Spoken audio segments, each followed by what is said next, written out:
ಇಂದೇ ಡೌನ್ಲೋಡ್ ಮಾಡಿ ಮತ್ತು ನಿಮ್ಮ ನೆಚ್ಚಿನ ಶೋಗಳನ್ನು ಆನಂದಿಸಿ.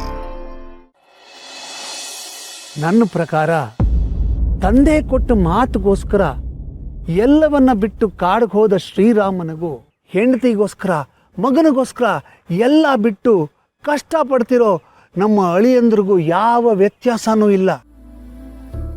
ಶ್ರೀರಾಮಚಂದ್ರ ಇದ್ದಾಗೆ ಅವರು. ಅಂಥ ವ್ಯಕ್ತಿ ಸಿಗೋದು ಬಹಳ ಅಪರೂಪ. ಅಂಥ ವ್ಯಕ್ತಿತ್ವ ಅವ್ರದ್ದು. ಸೀತಾರಾಮ ಕೂಡ ಥೇಟ್ ನಿಮ್ಮ ಹಾಗೆ ತಮ್ಮದಲ್ಲದ ತಪ್ಪಿಗೆ ವನವಾಸ 14 ವರ್ಷ ಅನುಭವಿಸಿದ್ರು. ಇನ್ನೇನು ಮುಗೀತು ಅನ್ನೋ ಹೊತ್ತಿಗೆ ಆ ರಾವಣ ಬರ್ತಾನೆ, ಸೀತೆಯನ್ನು ಅಪಹರಣ ಮಾಡ್ಕೊಂಡು ಹೋಗ್ತಾನೆ.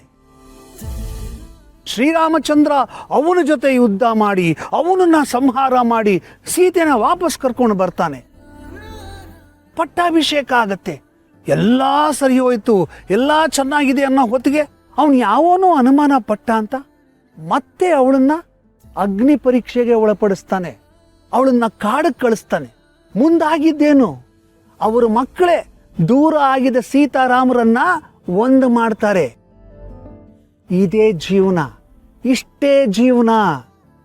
ನಾವೆಲ್ಲೇ ಹೋದ್ರೂ ಅಲ್ಲಿಗೆ ಬರ್ತೀವಿ, ಮೂಲಕ್ಕೆ ಬರ್ತೀವಿ. ಬದುಕು ನಮ್ಮನ್ನ ಎಲ್ಲೆಲ್ಲಿ ಸುತ್ತಾಡ್ಸಿದ್ರು ಕೊನೆಗೆ ಎಲ್ಲಿ ನಿಲ್ಲಿಸ್ಬೇಕೋ ಅಲ್ಲಿಗೆ ಕರ್ಕೊಂಡು ಬಂದು ನಿಲ್ಲಿಸುತ್ತೆ. ನೋಡು, ಆ ಸೀತಾರಾಮನು ನಿಮ್ಮ ಹಾಗೇನೆ ಕೆಲವೇ ದಿನ ಒಟ್ಟಿಗಿದ್ದಿದ್ದು, ಕೆಲವೇ ದಿನ ಒಟ್ಟಿಗೆ ಬಾಳ್ವೆ ನಡೆಸಿದ್ದು. ಆದರೆ ಇವತ್ತಿಗೂ ಗಂಡ ಹೆಂಡತಿ ಅಂದರೆ ರಾಮ ಸೀತೆ ಥರ ಇರಬೇಕು ಅಂತ ಉದಾಹರಣೆ ಕೊಡ್ತಾರೆ. ನೀನು ಅಳಿಯಂದ್ರು ಹಾಗೆ ಪ್ರೀತಿಯಿಂದ ಬದುಕಿದವರು. 2 ದೇಹ ಒಂದು ಜೀವ ಥರ ಬದುಕಿದ್ರಿ ನೀವು ದೂರ ಆಗಬೇಕಾ? ನಾವು ಯಾರ ಜೊತೆ ಬದುಕ್ತೀವಿ ಅನ್ನೋದಕ್ಕಿಂತ ನಾವು ಯಾರಿಗೋಸ್ಕರ ಜೀವ ಬಿಡ್ತೀವಿ ಅನ್ನೋದು ಮುಖ್ಯ. ನಿಮಗಿಷ್ಟ ಇಲ್ಲದೆ ಇದ್ರು ಬೇರೆ ಯಾರಿಗೋಸ್ಕರನೋ ನೀವು ದೂರ ಬದುಕ್ತಾ ಇರೋದು ಯಾವ ನ್ಯಾಯ? 5-6 ವರ್ಷ ಕಳೆದೇ ಹೋಯ್ತು, ಇನ್ನೂ ನೀವಿಬ್ರು ಒಂದಾಗೋ ಸಮಯ ಬಂದಿಲ್ಲ ಅಂದ್ರೆ ಇನ್ನು ಯಾವಾಗ ಬರುತ್ತೆ? ನನ್ನ ಮಾತು ಕೇಳು ಮಗಳೇ, ಜೀವನದಲ್ಲಿ ಯಾರು ಯಾರನ್ನು ಯಾರಿಂದನೂ ಬೇರ್ಪಡಿಸಕ್ಕಾಗೋದಿಲ್ಲ. ಹಾಗೆ ಯಾರನ್ನೋ ಯಾವಾಗಲೋ ಯಾರನ್ನೋ ಸೇರ್ಸಕ್ಕೂ ಆಗೋದಿಲ್ಲ. ನಾವು ಎಷ್ಟು ದಿನ ಬದುಕ್ತೀವಿ ಗೊತ್ತಿಲ್ಲ, ಆದರೆ ಒಂದೇ ಒಂದು ದಿನ ಬದುಕಿದ್ರು ಆ ಒಂದು ದಿನ ಇಂಥವನ ಜೊತೆನೇ ಬದುಕಬೇಕು, ಅವನ ಜೊತೆನೇ ಜೀವನ ಹಂಚ್ಕೋಬೇಕು ಅಂತ ಅನ್ಸುತ್ತಲ್ಲ, ಅವನು ನಿನ್ನ ಕನಸಿನ ರಾಜಕುಮಾರ. ಅವನೇ ಗೌತಮ್ ದಿವಾನ್. ನಾನು ಏನು ಹೇಳ್ತಾ ಇದ್ದೆ ನೆನಪು ಮಾಡ್ಕೊ. ಭೂಮಿಗೆ ತಾಕುವ ಜಡಿ ಮಳೆಯ ನಡುವೆ ಸೂರ್ಯನಂತೆ ಬಳಿ ಬಂದು ಕಾಮನ ಬಿಲ್ಲ ಮೂಡಿಸಬೇಕು. ಕನಸುಗಳಿಗೆ ಬಣ್ಣ ಬಳೆದು ಬದುಕು ಬಣ್ಣವಾಗಿಸಬೇಕು. ನನ್ನ ರಾಜಕುಮಾರ ಈ ರಾಜಕುಮಾರಿನ ಹುಣ್ಣಿಮೆ ಚಂದಿರನ ಬಳಿ ಕುದುರೆ ಸವಾರಿಯಲ್ಲಿ ಕರೆದೊಯ್ಯಬೇಕು. ಒಲವ ಅಮೃತ ಧಾರೆ ಹರಿಸಬೇಕು. ಒಲವ ಅಮೃತ ಧಾರೆ ಹರಿಸಬೇಕು.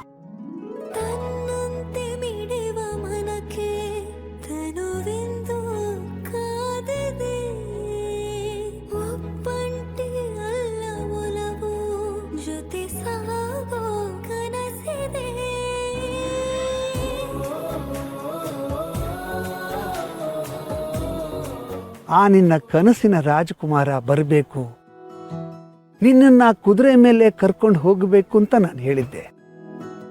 ಈಗ ಹೇಳ್ತೀನಿ ಕೇಳು ಮಗಳೇ, ಆ ನಿನ್ನ ಕನಸಿನ ರಾಜಕುಮಾರ ಕುದುರೆ ಮೇಲೆ ಬರಬೇಕು ಅಂತೇನಿಲ್ಲ. ಕಾರಲ್ಲೂ ಬರ್ಬೋದು, ನಡ್ಕೊಂಡು ಬರ್ಬೋದು. ನೀನು ಹೋಗೋ ದಾರಿನಲ್ಲಿ ನಿನಗೋಸ್ಕರ ಕಾಯ್ತಾ ಕೂತಿರ್ಬೋದು. ಆ ನಿನ್ನ ಕನಸಿನ ರಾಜಕುಮಾರನ ಕನಸಿನಲ್ಲಿ ನೀನಿರ್ತೀಯ. ನೀನೇ ಅವನ ಕನಸಿನ ರಾಜಕುಮಾರಿಯಾಗಿರ್ತೀಯ. ನಿನ್ನ ಮನಸ್ಸಲ್ಲಿ ಅವನಿದ್ದಾನೆ ಅಂದಮೇಲೆ ಅವನ ಮನಸ್ಸಿನಲ್ಲೂ ನೀನೇ ಇರ್ತೀಯ ಅಲ್ವಾ? ಅವನು ನಿನಗೆ ಸಿಕ್ಕಿದ್ದ, ಆ ಕನಸಿನ ರಾಜಕುಮಾರ ನಿನ್ನ ಜೊತೆಗಿದ್ದ. ಆದರೆ ನೀನು ಅವನನ್ನು ಕಳ್ಕೊಂಡಿದ್ಯಾ, ಅವನನ್ನು ದೂರ ಮಾಡಿದ್ಯಾ. ಅವನು ತನ್ನ ತಲೆ ಮೇಲಿದ್ದ ಕಿರೀಟನ ತೆಗೆದು ಯಾರ್ದೋ ಕಾಲಡಿಗಿಟ್ಟು ಖಾಲಿ ಕೈ ಫಕೀರ ತರ ಊರೆಲ್ಲ ಅಲಿತಾ ಇದ್ದಾನೆ. ಒಂದು ಹಿಡಿ ಪ್ರೀತಿಗೋಸ್ಕರ ನಿನ್ ಹಿಂದೆ ಬರ್ತಾ ಇದ್ದಾನೆ. ನಿನ್ನ ಪ್ರೀತಿಯನ್ನ ಅರಿಸಿ ಬರ್ತಾ ಇದ್ದಾನೆ. ನಿನಗೋಸ್ಕರ ಏನೆಲ್ಲ ಮಾಡಿದ್ದಾರೆ ಅಂತ ಒಂದು ಸಲಿ, ಒಂದೇ ಒಂದು ಸರ್ತಿ ನೆನಪು ಮಾಡ್ಕೋಕಂದ. ನಿನ್ನ ಗಂಡನಾಗಿ, ನಿನ್ನ ಮಗನ ತಂದೆಯಾಗಿ ಎಷ್ಟೆಲ್ಲ ಕಷ್ಟಪಟ್ಟು ನಿನ್ನನ್ನು ಹುಡುಕ್ತಾ ಇದ್ದಾರೆ ಅಂತ ಯೋಚನೆ ಮಾಡೋಕಂದ. ನೆನಪು ಮಾಡ್ಕೋ, ಅದನ್ನ ಗಣನೆಗೆ ತಗೋ. ಈಗಲಾದರೂ ಎಲ್ಲವನ್ನ ಅವ್ರ ಹತ್ರ ಹೇಳ್ಕೊ, ಅವ್ರನ್ನ ಒಪ್ಕೋ, ಅವ್ರ ಜೊತೆ ಒಂದಾಗು. ನಿನ್ನ ನೆರಳು, ನಿನ್ನ ಉಸಿರು, ನಿನ್ನ ದಿಕ್ಕು, ನಿನ್ನ ದಾರಿ, ನಿನ್ನ ಗುರಿ ಎಲ್ಲ ಅವರೇ ಮಗಳೇ. ಕಂದ, ನಾನು ಇಷ್ಟೆಲ್ಲ ಹೇಳ್ತಾ ಇದ್ದೀನಿ, ಯಾಕಮ್ಮ ನೀನು ಒಂದು ಮಾತು ಆಡ್ತಾ ಇಲ್ಲ? ನೋಡು, ಈ 5 ವರ್ಷದಲ್ಲಿ ನಿನ್ನ ಮಗ ಬೆಳೆದಿದ್ದಾನೆ. ಅವನು ತನ್ನ ತಂದೆ ಮುಖನ ನೋಡೇ ಇಲ್ಲ.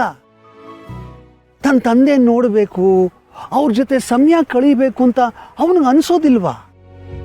ಅವನಿಂದ ಇದನ್ನೆಲ್ಲ ಕಿತ್ಕೋತಾ ಇದ್ದೀನಿ ಅಂತ ನಿನಗೆ ಅನ್ನಿಸ್ತಾ ಇಲ್ವಾ?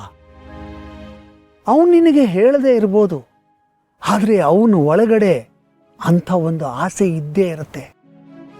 ಅವನು ಬೇರೆ ಮಕ್ಕಳು ಅವ್ರ ಅಪ್ಪ ಅಮ್ಮಂದ್ರ ಜೊತೆ ಇರೋದನ್ನ ನೋಡಿದಾಗ ಅವನಿಗೂ ಒಳಗನ್ಸಿರತ್ತೆ, ನಮ್ಮ ಅಪ್ಪ ಅಮ್ಮನು ಯಾಕೆ ಹೀಗೆ ಜೊತೆಗಿರಬಾರ್ದು, ನನಗೆ ಯಾಕೆ ಈ ಭಾಗ್ಯ ಇಲ್ಲ ಅಂತ. ನೀನು ಅದನ್ನು ಅರ್ಥ ಮಾಡ್ಕೋಬೇಕು ಕಂದ. ಶ್ರೀರಾಮಚಂದ್ರ ಶಾಂತಮೂರ್ತಿನೇ ಇರ್ಬೋದು, ಆದರೆ ಸಮಯ ಬಂದಾಗ ರಾವಣನ ಸಂಹಾರ ಮಾಡಲಿಲ್ವಾ? ನಮ್ಮ ಅಳಿಯಂದ್ರು ಹಾಗೆ, ಅವರಿಗೆ ಚೆನ್ನಾಗಿ ಗೊತ್ತು ಯಾವಾಗ ಏನು ಮಾಡಬೇಕು, ಯಾರನ್ನ ಹೇಗೆ ಹ್ಯಾಂಡಲ್ ಮಾಡಬೇಕು ಅಂತ. ಅಷ್ಟಿಲ್ಲದೆ ಅಷ್ಟು ದೊಡ್ಡ ಸಾಮ್ರಾಜ್ಯನ ಕಟ್ಟಿ ಬೆಳೆಸಕ್ಕಾಗ್ತಿತ್ತ ಅವ್ರಿಗೆ? ಅಷ್ಟು ದೊಡ್ಡ ಬಿಸ್ನೆಸ್ ಮ್ಯಾನ್ ಆಗಕ್ಕಾಗ್ತಿತ್ತ? ನೀನೇ ಯೋಚನೆ ಮಾಡು, ಅವರೇನಷ್ಟು ವೀಕಾ? ಅದು ಅಲ್ಲದೆ ನೋಡು, ನೀನು ಮಗು ಸತ್ತಿದೆ ಅಂತ ಅನ್ಕೊಂಡಿದ್ದೆ, ಆದರೆ ಮಗು ಬದುಕಿದೆಯಲ್ಲ, ಅದನ್ನ ಇಬ್ರು ಸೇರಿ ಹುಡುಕ್ಬೇಕು ಅಂತ ತೀರ್ಮಾನ ಮಾಡಿದಿರಲ್ಲ.